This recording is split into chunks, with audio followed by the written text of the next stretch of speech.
O Deus do nosso Senhor Jesus Cristo, o Pai da glória, vos conceda espírito de sabedoria e de revelação no pleno conhecimento da verdade. O Deus do nosso Senhor Jesus Cristo, o Pai da glória, vos conceda espírito de sabedoria e de revelação em pleno conhecimento dele. Amados irmãos e irmãs, acolho-vos nesta manhã, dia 28 de junho de 2020, com a palavra bíblica de Efésios, no capítulo 1, verso 17, onde o apóstolo Paulo, ao se dirigir a esta igreja, ele diz que o Deus do nosso Senhor Jesus Cristo, Pai da glória, vos conceda espírito de sabedoria e revelação do pleno conhecimento dele. Quando nós também nos colocamos diante da palavra de Deus, quando nós nos reunimos como igreja em culto, nós buscamos conhecer mais desse maravilhoso Deus que se revelou a nós, através do seu Filho Jesus Cristo. Também nesta manhã, nesse momento que vamos estar juntos, possamos também permitir que o Espírito Santo de Deus venha nos dar sabedoria e revelar na palavra do Senhor mais sobre este Deus. Cordial bom dia a todos, a você que nos acompanha da sua casa nesta manhã. Para nós é uma alegria poder também chegar até você. Ainda estamos neste tempo de isolamento social e louvamos, agradecemos a Deus que nós temos à nossa disposição também essas tecnologias e a facilidade de podermos nos comunicar. Não estamos reunidos presencialmente, mas estamos reunidos virtualmente. E o nosso momento de culto, ele é real, pois estamos todos no mesmo propósito, de nos achegar diante de Deus, orar juntos, buscar na sua palavra juntos e ser igreja, ser comunidade cristã, também distanciados, mas unidos no mesmo propósito. Estamos aqui reunidos nesta manhã em nome do nosso Deus, Ele que é Pai, Filho e Espírito Santo. Amém. Convido para iniciarmos esse momento de culto com uma palavra de oração. Oramos. Santo e eterno Deus, querido Pai, nós te damos graças por mais um dia que Tu nos concede, pelo despertar com vida e saúde nesta manhã, pelo privilégio, Senhor, também de poder, aonde estamos, na nossa casa, no nosso lar, junto dos nossos queridos, termos a oportunidade de nos reunirmos em culto e assim também, Senhor, louvar, agradecer, bendizer por tudo que Tu és em nossas vidas. Bondoso Deus, recebe o nosso louvor, nossa oração, também venha através da Tua palavra nos ensinar nesta manhã. Venha, Senhor, também preparar o nosso coração para em seguida deixarmos que o Teu Espírito Santo venha nos conceder sabedoria e conhecimento da Tua vontade. É isso que pedimos, em nome de Jesus. Amém. O salmista nos diz: elevo os meus olhos aos montes e me pergunto de onde virá o nosso socorro. O nosso socorro vem do Senhor, que fez o céu e a terra. Todas as vezes em que nós nos reunimos como igreja diante do Senhor, nós reconhecemos que somos falhos. E por isso também neste momento queremos juntos termos a nossa oração de confissão de pecados. Se você tem a liberdade aonde você estiver, feche os seus olhos, dobre a sua fronte. Queremos juntos confessar a Deus os nossos pecados. Santo e eterno Deus, misericordioso Pai, humildemente, Senhor, nós chegamos diante de Ti e reconhecemos que nós temos sido falhos. Ao olharmos para a Tua palavra, em especial para o mandamento que Jesus nos deixaste, dizendo que deveríamos amar a Deus acima de todas as coisas e ao nosso próximo como a nós mesmos. E à luz desta palavra, olhando para as nossas vidas, percebemos que nós temos sido falhos. Pecamos contra ti quando desobedecemos a palavra, quando nos afastamos dos teus caminhos. Pecamos contra o nosso semelhante em atos, palavras, ações e também nas omissões. Tu, Senhor, conhece a nossa vida, conhece o nosso coração, conhece o nosso proceder. Tua palavra nos diz de que nada acontece sem o teu conhecimento, nem sequer uma folha cai se não for a tua vontade. Por isso, Senhor, não é possível nada ficar oculto diante de ti. Nesse momento, amado Pai, com coração sincero, nós te pedimos, perdoa-nos de todas as nossas falhas, e que através do teu Espírito Santo seja apagado da nossa vida todo erro, toda culpa, tudo aquilo que é contrário ao teu querer. Dá-nos, Senhor, um coração segundo o teu, disposto a te amar, te obedecer e viver conforme a tua vontade. Dá-nos, Senhor, o teu perdão e a tua graça, e permita que possamos viver em novidade de vida. É isso que pedimos, por Jesus Cristo, que contigo e com o Espírito Santo vive e reina, de eternidade a eternidade. Amém. Deus é fiel e justo, Ele ouve a nossa oração e também assim Ele nos dá o seu perdão. E nós temos essa certeza porque Sua palavra assim nos diz, como está escrito na primeira carta de João, o capítulo 1, os versos 8 e 9. Se dissermos que não temos pecado nenhum, a nós mesmos nos enganamos e a verdade não está em nós. Mas quando confessamos as nossas falhas, Deus é fiel e justo para nos perdoar os pecados e nos purificar de toda injustiça. Confiando na promessa do perdão de Deus, e em vista da sua oração, da nossa confissão, eu anuncio a todo aquele que crê perdão dos pecados. Em nome do Pai, do Filho e do Espírito Santo. Amém. Lâmpada para os nossos pés é a palavra do Senhor e luz para o nosso caminho. Queremos também, nesse momento, ouvir da palavra do Evangelho de hoje e sobre o qual também vamos refletir nesta manhã. E o Evangelho deste domingo, do dia 28, é de Mateus, no capítulo 10, a partir do verso 32 até o 42. Evangelho do nosso Senhor Jesus Cristo, segundo Mateus, capítulo 10, verso 32 ao 42. E assim nos diz a palavra do Senhor. A todos os que afirmarem publicamente que são meus, eu farei o mesmo por eles diante do meu Pai que estás nos céus. Mas os que negarem publicamente que são meus, eu também negarei diante do meu Pai que está no céu. Não pensem que eu vim trazer paz ao mundo. Não vim trazer paz, mas espada. Eu vim para pôr os filhos contra os pais, as filhas contra as mães, as noras contra as sogras. E assim os piores inimigos de qualquer pessoa serão os seus próprios parentes. Quem ama o seu pai ou a sua mãe mais do que a mim, não serve para ser meu seguidor. Quem ama o seu filho ou a sua filha mais do que a mim, não serve para ser meu seguidor. Só pode ser meu seguidor quem pega a sua cruz e me segue. Quem se esforçar para conservar a sua vida vai perdê-la. E quem perder a sua vida, por minha causa, vai achá-la. Quem recebe vocês, recebe a mim. E quem me recebe, recebe aquele que me enviou. Quem recebe o mensageiro, porque este é mensageiro de Deus, tomará parte na recompensa dele. E quem receber uma pessoa boa, porque ela é boa, tomará parte na sua recompensa. Lembrem-se disso. Quem der, ainda que seja um copo de água fria, ao menor dos meus seguidores, porque este é meu seguidor, com toda certeza receberá a sua recompensa. Até aqui, palavra do Evangelho, segundo Mateus, capítulo 10, os versículos 32 ao 42, palavra do Senhor. Amém. Que a graça e a paz do nosso Senhor Jesus Cristo, que o amor de Deus, que a comunhão do Espírito Santo estejam com cada um de nós, que o Senhor aqui aplique esta palavra ao nosso coração.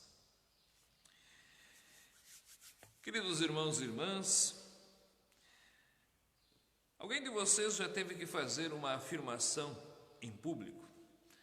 Já teve que fazer uma profissão ou, como mais conhecemos, fazer um juramento? Em algumas situações na nossa vida, nós precisamos assumir um compromisso público em determinadas situações. Por exemplo, o jovem, quando ele faz o seu alistamento militar, mesmo que ele seja dispensado, ao receber a sua dispensa, ele precisa fazer o juramento da bandeira, aonde então ele vai se comprometer a ser fiel ao seu país, à sua nação. Quando a gente faz a conclusão de um curso, uma formatura, a gente também faz um juramento naquele dia, não é verdade? Dependendo do curso qual a gente está concluindo, nós nos comprometemos a partir dos princípios que a gente aprendeu a ser fiel dentro daquela profissão. Se for na área da saúde, lutar pela vida, preservar ao máximo a vida. Se for em outras áreas, colocar o nosso conhecimento a serviço das pessoas. E talvez em outras situações as pessoas também precisam assumir um compromisso publicamente diante de outras pessoas. E na fé? Você já fez isso? Você já assumiu um compromisso público na sua caminhada de fé? Guarda essa pergunta, querido, que lá no final da pregação nós vamos voltar a ela. Nós não vamos responder ela agora. Vamos olhar para o texto bíblico de hoje e vamos tentar entender melhor então por que Jesus diz que quem não o confessar, ele não o confessará diante do Pai. E quem o negar, ele o negará diante do Pai. O evangelho de hoje, o evangelho de Mateus que nós ouvimos, ele nos traz o relato da seguinte situação, segundo o evangelista aqui também registrou. Jesus estava ensinando os seus discípulos e algumas pessoas que ali o seguiam sobre a questão de não ter medo quando chegasse a perseguição, quando eles fossem cobrados pela sua fé, quando eles fossem presos, quando eles fossem levados diante das autoridades, e que eles deveriam confiar somente em Deus. Que Deus, através do Espírito Santo, haveria de os guardar, de dar a eles as palavras que eles deveriam dizer. Ou seja, Jesus estava preparando os seus discípulos para aquilo que viria, e que eles pudessem não ter medo de homens, mas confiar plenamente em Deus. Em seguida, Jesus afirma sobre a necessidade deste testemunho público. Porque muito diferente do nosso tempo, onde a nossa Constituição, inclusive, nos assegura que todo cidadão tem liberdade de culto, de crença, mesmo que nós sabemos que em muitos contextos acontece intolerância religiosa, mas nós vivemos num país livre, onde todas as pessoas têm o direito de decidir se querem crer ou não, de buscar uma crença ou não, e se elas se sentirem oprimidas, perseguidas na sua fé, podem recorrer à lei, porque todo cidadão tem liberdade de expressar o que crê e o que pensa. Na época de Jesus era diferente. A religiosidade da época era a religiosidade do império, era o que os romanos seguiam. Os judeus tinham a sua forma de culto e também as suas regras.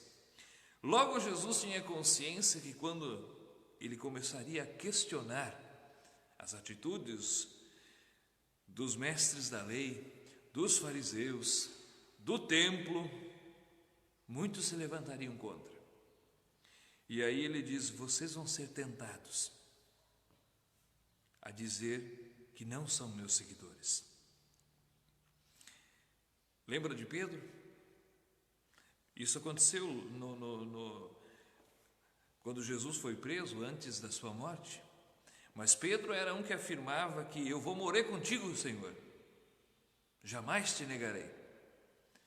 E quando ele foi questionado, és tu também um dos seguidores desse Galileu? Pedro ficou com medo e ele nega Jesus. Muitas pessoas ao longo da história tiveram que se posicionar frente à sua fé. Sabendo-se que se afirmassem que eram seguidoras de Jesus, haveriam de ser presas. Muitos foram mortos, muitos foram queimados na fogueira, muitos perderam a vida e muitos negaram para preservar a vida ou para não perder privilégios. E Jesus em seguida vai dizer: eu não vim trazer a paz, mas eu vim trazer espada. E essa palavra, quando nós ouvimos, soa estranho para nós, porque nós estamos acostumados a ouvir que Jesus é o príncipe da paz, que a sua palavra é o evangelho da paz. E agora Jesus está dizendo aqui: eu não vim trazer paz, mas eu vim trazer espada. Como assim? Se ele mesmo não pegou na espada, os discípulos, especialmente Judas, acreditavam que ele ia se tornar um rei, ia montar um exército. E Jesus diz: meu reino não é desse mundo.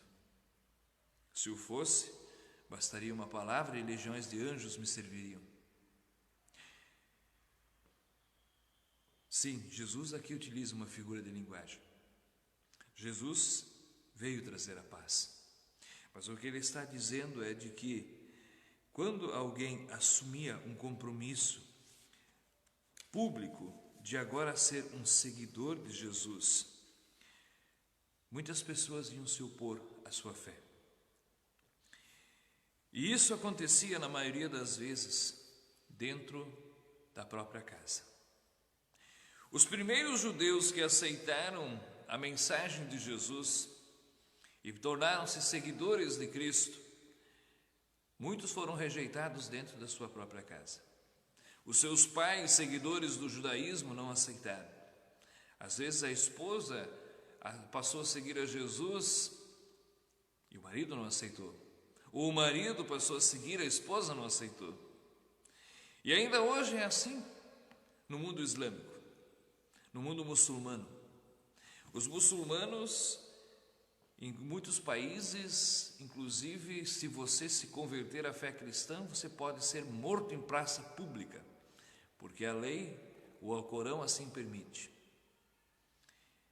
E há muitos relatos de pessoas do mundo muçulmano que ouviram o Evangelho, aceitaram a fé cristã e foram expulsos de casa, foram perseguidos, inclusive pelos seus. Porque no mundo islâmico, se tornar cristão é visto como um traidor da pátria. E as pessoas têm medo. E por isso que elas preferem entregar um filho que se tornou cristão para ser executado do que correr o risco de a casa toda ser penalizada. Aconteceu assim no mundo judaico, como Jesus havia dito, continua acontecendo hoje no mundo muçulmano, continua acontecendo em muitas culturas contrárias à fé cristã. Quando uma pessoa se converte à fé cristã e toma a decisão de seguir pela palavra do Evangelho, muitas vezes a maior resistência vem de dentro da própria casa. E é nesse sentido que Jesus diz: por isso que filhos vão ficar contra os pais, as filhas contra as mães, as noras contra as sogras, e os piores inimigos de qualquer pessoa serão os próprios parentes. Jesus não veio colocar um contra o outro, porque onde a palavra de Deus entra, ela vem para unir, para agregar. O Espírito Santo nos congrega. E quando também a mensagem do Evangelho entra dentro de uma casa, ela produz transformação. Mas quando as pessoas assim a aceitam, e muitas vezes vai haver resistência dentro da própria casa. E aí Jesus vai dizer: quem ama mais o seu pai e sua mãe do que a mim não é digno de mim, não serve para ser meu seguidor. Quem ama o seu filho ou sua filha mais do que a mim não serve para ser meu seguidor. Só pode ser meu seguidor quem pegue a sua cruz e me siga. Quem quiser conservar a vida, perdê-la-á. Quem perder a vida por mim, achá-la-á.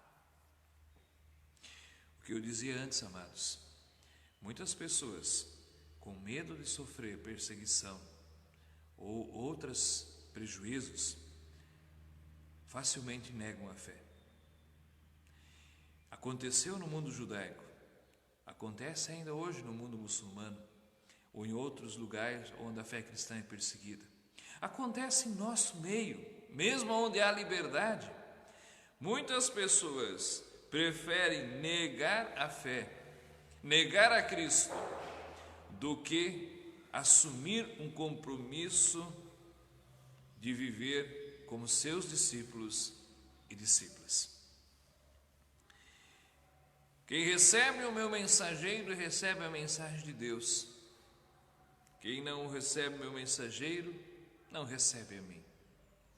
Quem recebe a palavra e entende que a partir dela nós precisamos fazer uma autoavaliação da nossa vida, recebe a palavra de Deus. Quem não a recebe, recebe também aquele que enviou. Queridos, lembra da pergunta que eu fiz no início?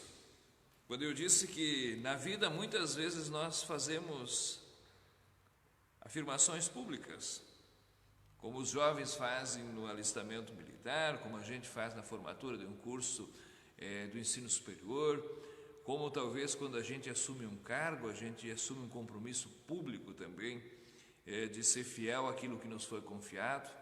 Quando a gente vai até o altar para receber a bênção matrimonial, a gente também ali faz um compromisso público para a pessoa que vai ser o nosso cônjuge, mas também para as testemunhas que estão ali. E eu perguntava: e na nossa fé? É necessário fazer também essa confissão pública? Afirmar publicamente que nós somos de Jesus não precisa ser necessariamente com palavras. Claro que também é importante. Nós poderíamos dar aqui vários nomes para isso que Jesus diz, quando ele fala que todo aquele que me confessar publicamente, eu confessarei ao meu Pai. Poderíamos dizer que é viver o nosso batismo, o compromisso que nos foi assumido a partir do batismo. Muitos vão chamar de conversão, outros vão dizer que é um crescimento na fé. Enfim, independente da palavra que a gente possa dizer sobre isso, o que Jesus está afirmando aqui é de que todo cristão deve afirmar publicamente que pertence a Ele. E talvez você esteja se perguntando: mas o que significa isso, pastor? Meus irmãos, não é ter uma religião. Ser cristão não é pertencer à igreja A ou à igreja B e cumprir com os regimentos daquela denominação. Claro que isso é importante, porque nós não somos cristãos sozinhos. Nós precisamos de uma igreja, de um corpo de irmãos onde a gente cresce na fé. Mas ser cristão é viver como discípulo de Cristo no dia a dia. É dizer: o sim é sim, o não é não. O que passar disso vem do maligno, como o próprio Jesus diz. É dar testemunho da nossa fé, é se posicionar sempre a tudo aquilo que é contrário ao que Deus espera de nós. É viver como pessoas de verdade, da verdade, num mundo que vive em meio à mentira. É não ser conivente com tanto jeitinho, corrupção e tantas outras formas que nós estamos cansados de ver no dia a dia, onde a gente eu pessoalmente já nem mais acompanho o noticiário na televisão, porque é sempre a mesma coisa. é corrupção, é desfalque, é roubo, é jeitinho. Inclusive nesse momento que estamos vivendo de pandemia, a gente vê tantas pessoas que estão nos cargos públicos se utilizando disso para desvio, para corrupção, para benefício próprio. Aí a gente vê o governo que disponibiliza auxílios emergenciais e nós temos um mundo de gente que não tem necessidade e foi lá fazer o cadastro para receber auxílio. E são os primeiros a levantar a voz e dizer que político é tudo corrupto. Queridos, o ser humano é corrupto. Nós, seres humanos, a partir do momento que viemos a esse mundo, somos corrompidos pelo pecado.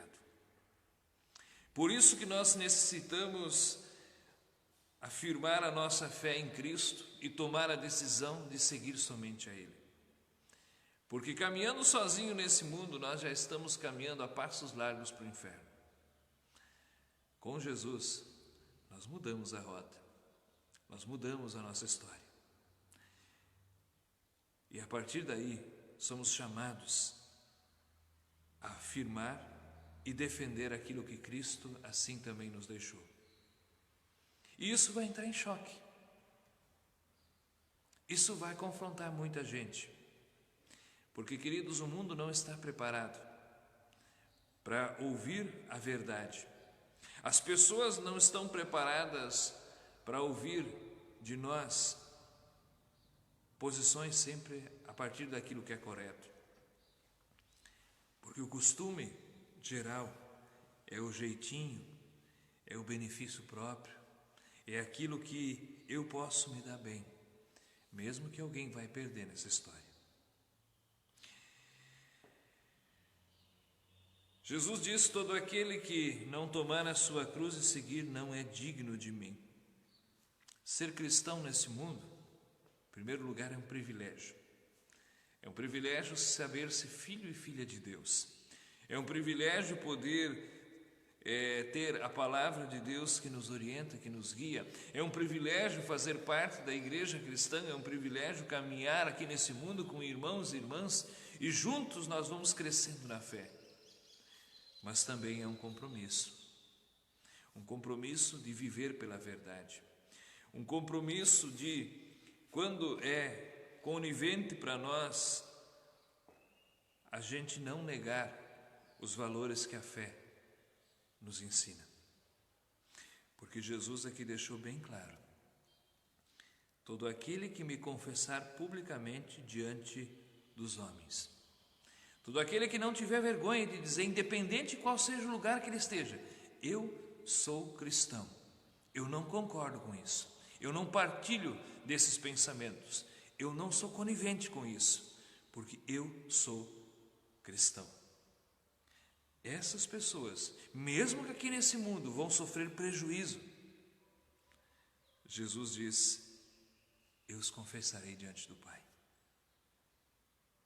Mas todo aquele que me negar diante dos homens, todo aquele que vê as coisas erradas e fecha os olhos e diz: eu não quero me incomodar, todo aquele que é conivente com esse mundo de mentira e corrupção, todo aquele que vê as coisas erradas acontecerem e não fala nada, está negando a Cristo. E ele vai dizer: eu não conheço esses, porque os meus seguidores são pessoas de verdade e da verdade. O Evangelho, queridos, ele é radical. O Evangelho de Jesus, ele não é esse discurso do politicamente correto que nós estamos acostumados a ouvir. O Evangelho, ele não faz meio termo. O Evangelho, ele é radical, porque ele fala a verdade e ele não abre concessão. Ele nos aponta os nossos erros e nos chama ao arrependimento. Ele nos mostra que nós, seres humanos, somos miseráveis pecadores e sem Deus nós estamos todos condenados. Mas também nos mostra de que quando nós nos arrependemos dos nossos pecados e cremos em Jesus como Senhor e Salvador, somos perdoados, Deus nos acolhe na sua graça e nos tornamos novas criaturas. E a partir desse momento o Espírito Santo habita em nós e nos guia, nos orienta, nos faz, como disse o versículo bíblico do início do nosso culto, crescer em sabedoria e no pleno conhecimento da verdade de Deus.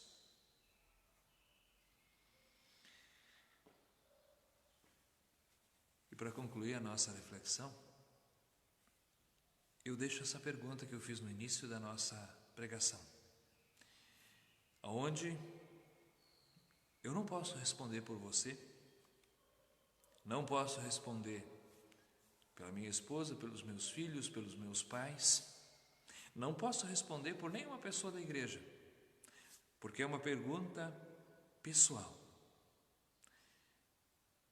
Somente nós podemos responder essa pergunta. Eu já confessei a Cristo como meu Senhor? Eu sou um cristão?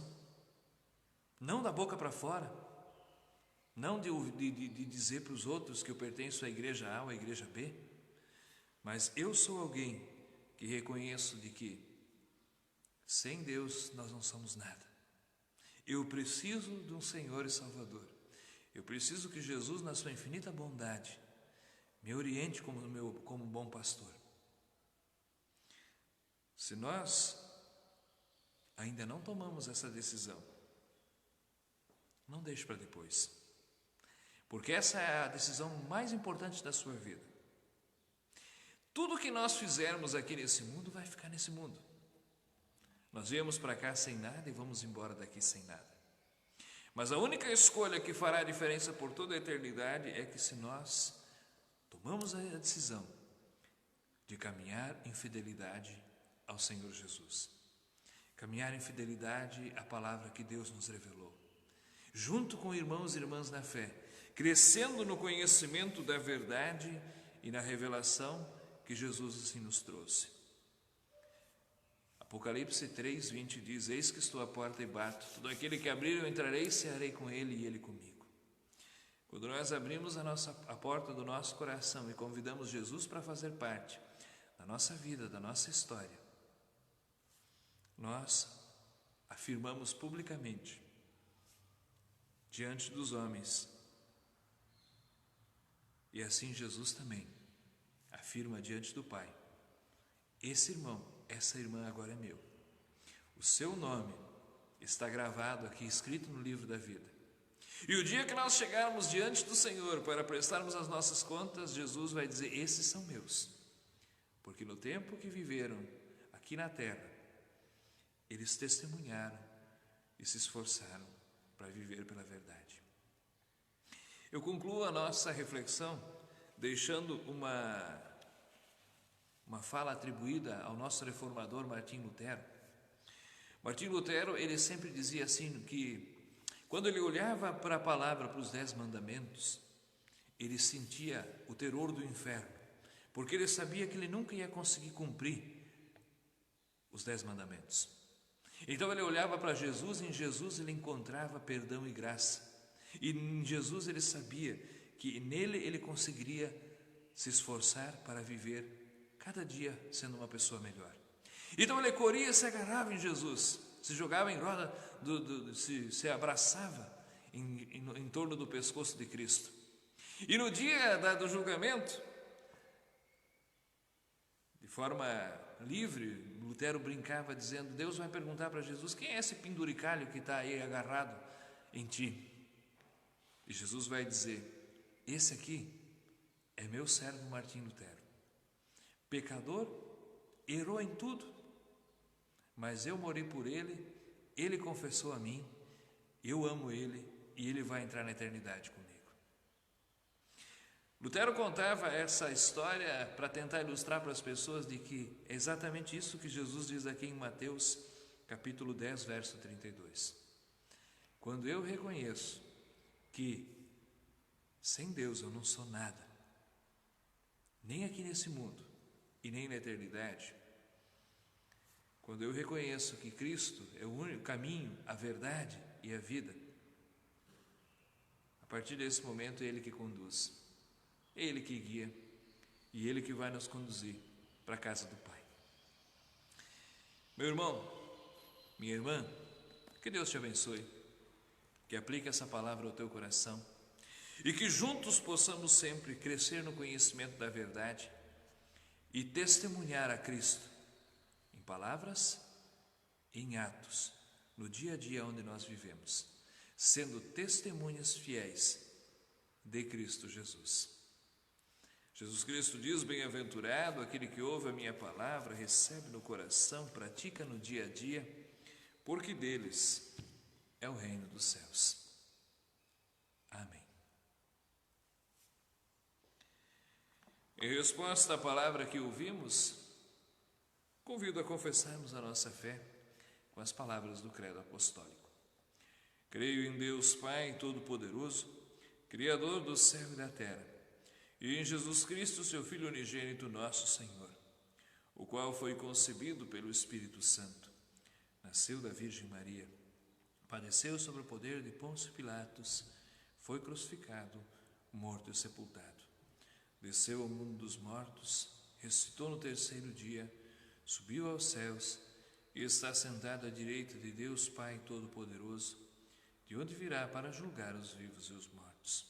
Creio no Espírito Santo, a Santa Igreja Cristã, a comunhão dos santos, na remissão dos pecados, na ressurreição do corpo e na vida eterna. Amém.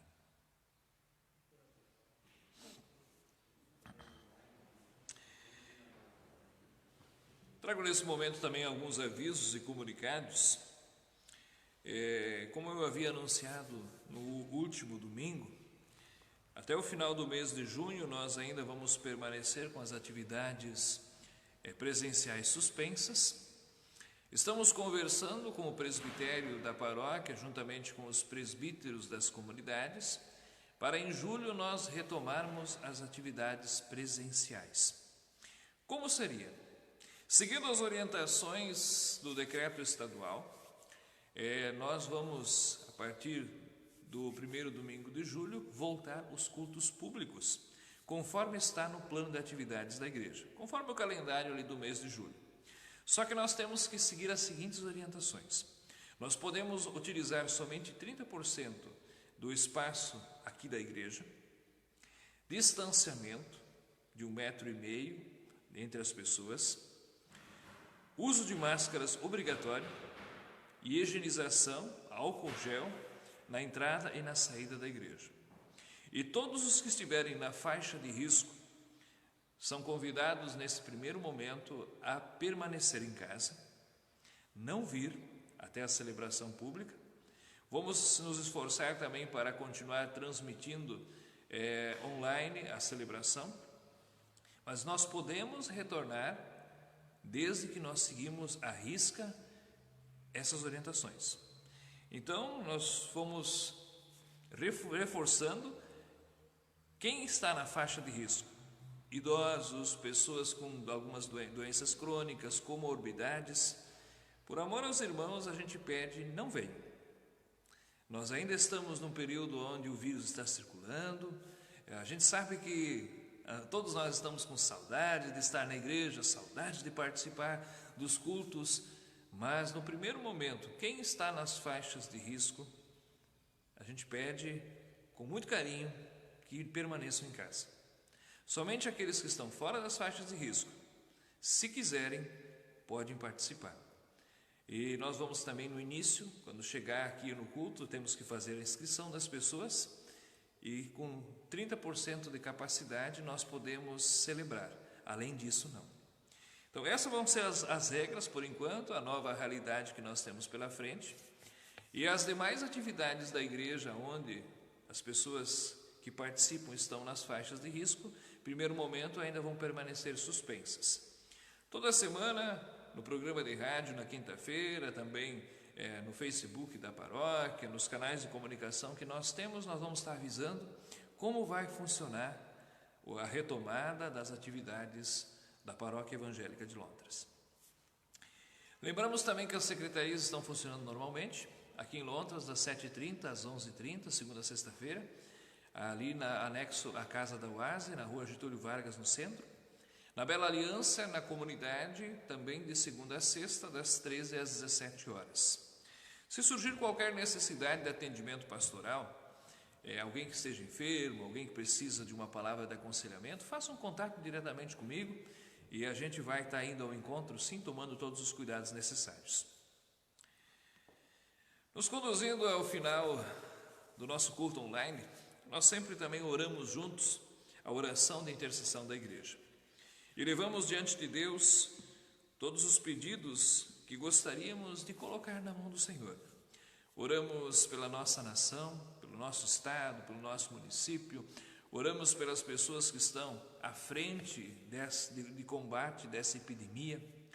Oramos, Senhor, pelas autoridades constituídas, que Deus possa dar também sabedoria a esses homens e mulheres e serem fiéis àquilo que foram chamados. Oramos pelas pessoas enfermas e todos os pedidos que estão no seu coração, que nesse momento você gostaria também de colocar nessa oração. Deus conhece os nossos pensamentos, conhece o nosso coração, inclua eles também nessa oração e certamente Deus vai também ouvir e, se for da sua vontade, assim nos conceder. Oramos. Santo e eterno Deus, querido Pai, graças te damos, Senhor, primeiramente, pela dádiva da vida, por tu, Senhor, também ter nos guardado e conduzido a todos nós neste tempo de epidemia, neste tempo difícil que temos enfrentado. Bondoso Deus, mesmo em meio à doença, mesmo em meio a muitas perdas que já aconteceram, mesmo em meio à dor daqueles que tiveram que despedir-se de queridos, nós cremos e confiamos que tudo está na tua bondosa mão. Nada acontece nesse mundo sem a sua permissão, e tudo há um propósito maior. Permita, Senhor, também que possamos continuar enfrentando o que vem pela frente, na certeza de que tudo está nas tuas mãos. Abençoa, Senhor, a nossa nação, abençoa os nossos governantes, para que possam também proceder de forma correta, levando sempre auxílio e benefício a todas as pessoas. Abençoa, Senhor, o nosso estado, o nosso município, o local onde vivemos. Estenda a tua mão, Senhor, sobre todos. Se for do teu querer também, dê a nós a cura, a restauração também da nossa nação. Que essa doença seja vencida o mais breve possível. Bondoso Pai, também estenda a tua mão sobre todos os que estão enfermos, seja nas suas residências, num leito do hospital. Entregamos estes queridos aos teus cuidados. Amado Pai, abençoa cada um de nós, a nossa casa, os nossos queridos. Senhor, também entregamos aos teus cuidados a retomada das atividades da igreja. Dê-nos, Senhor, sabedoria para proceder da forma correta. E tudo mais que gostaríamos de levar aos teus cuidados, pessoas, situações, agradecimentos, pedidos, nós colocamos na oração que tu, Senhor Jesus, nos ensinou dizendo: Pai nosso que estás no céu, santificado seja o teu nome. Venha o teu reino, seja feita a tua vontade, assim na terra como no céu.